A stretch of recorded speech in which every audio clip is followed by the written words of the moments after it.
ओम शांति। आज हम अनुभव सुनेंगे ब्रह्मा कुमारी अवधेश दीदी, जो कि भोपाल जोन की इंचार्ज है। उनके अनुभव में आता है कैसे बाबा उनके संकल्प कैच करते थे और वो संकल्प पूर्ण करते थे।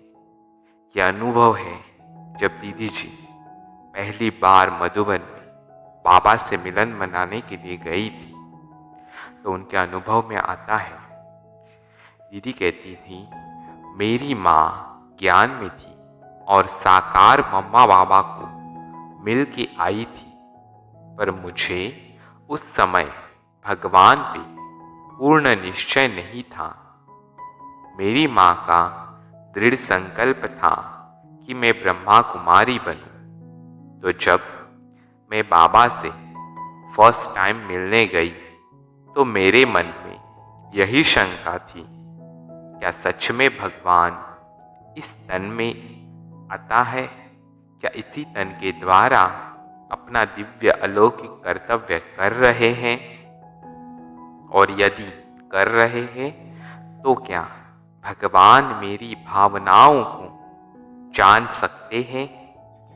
क्योंकि मेरा भगवान से बहुत प्यार था। तो उस समय बाबा पहले आंगन में मिलते थे, टोली देते थे। जब मैं बाबा से मिलने पांडव भवन गई तो मैं फ्रॉक पहन के गई थी। उस समय मेरी आयु 14 साल की थी।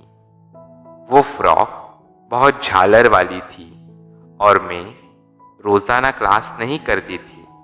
माँ के साथ कभी कभी आश्रम पे जाती थी, तो मैं रोज जो कपड़े पहनती थी वही लेकर गई थी।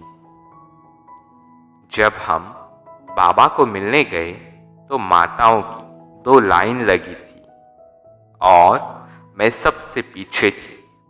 मैं अंदर से बाबा से बातें कर रही थी कि अगर सच में आप ब्रह्मा बाबा के द्वारा दिव्य कर्तव्य कर रहे हो और मैं आपको पहचानूं, तो पहले तो आप मुझको पहचानो। और मैं सबसे पीछे खड़ी हूं, तो आप मुझे पहले बुलाकर मुझे पहले प्रसाद खिलाए।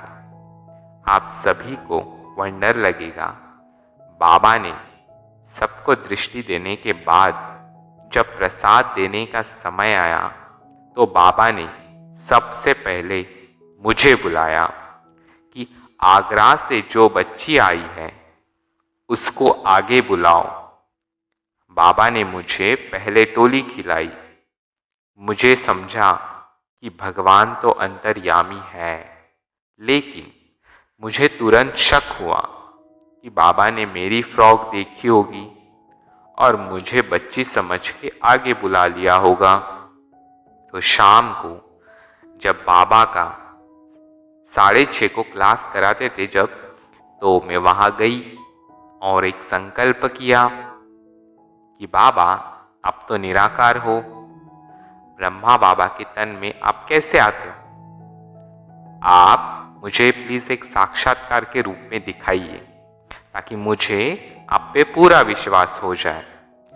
तो जैसे ही ब्रह्मा बाबा स्टेज पे आके बैठे तो एक लाल लाइट ब्रह्मा बाबा के आगे घूमने लगी और चक्कर लगाते लगाते वो लाइट ब्रह्मा बाबा की भ्रिकुटी के बीच में जाके तिलक के समान सेट हो गई और मैं जैसे ट्रांस में चली गई। मेरी आंखें बंद हो गई। बाबा के महावाक्य चल रहे थे और मुझे लग रहा था जैसे आकाशवाणी हो रही है और मैं ऐसे मंत्रमुग्ध हो गई। मुरली हो गई, बाबा चले गए, सब चले गए। उसके बाद मेरी आंखें खुली। मुझे आश्चर्य हुआ कि मैं अकेली ही रह गई हूं। उस अनुभव ने मुझे रात भर सोने नहीं दिया। वही दृश्य मुझे बार बार सामने दिखाई दे रहा था। तो सवेरे दूसरे दिन जब मैं क्लास में आई तो हाउसफुल था। मुझे समय का ज्ञान नहीं था कि क्लास का सही समय क्या होता है। मैं क्लास में सबसे पीछे बैठी थी। बाबा स्टेज पे आ चुके थे, दृष्टि दे रहे थे, गीत बज रहा था। तो मेरे मन में संकल्प आया कि भगवान, मुझे निश्चय तो हो गया है, आप स्वयं आकर अपना दिव्य अलौकिक कर्तव्य ब्रह्मा बाबा के द्वारा करा रहे हैं। लेकिन मैं तो अभी पहली बार आई हूं, और अगर मैं ब्रह्मा कुमारी बन गई तो मुझे तो कुछ नहीं आता। मुझे मुरली पढ़ना लिखना भी नहीं आता। आपने मुझे पहचान लिया, और अगर आपके मैं कुछ काम आ सकूं तो क्या आप ऐसा कर सकते हैं कि आप मुझे पीछे से आगे बिठा ले? यह काम आप ही कर सकते हैं। तो दीदी ने यह संकल्प किया कि मुझे आगे बुला लिया जाए। तो मुरली चल रही थी, उसके बीच में ही बाबा ने कहा, जो बच्ची पीछे बैठी है उसको आगे बिठाओ।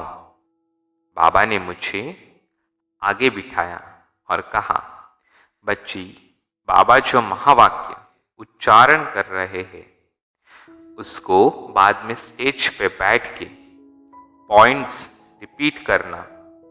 मैं दृष्टि ले रही थी, पॉइंट्स लिख रही थी, और बाद में जितने पॉइंट्स मुझे याद थे वो मैंने सबको सुनाए। बाबा दरवाजे पे थे, वहां से सुन रहे थे।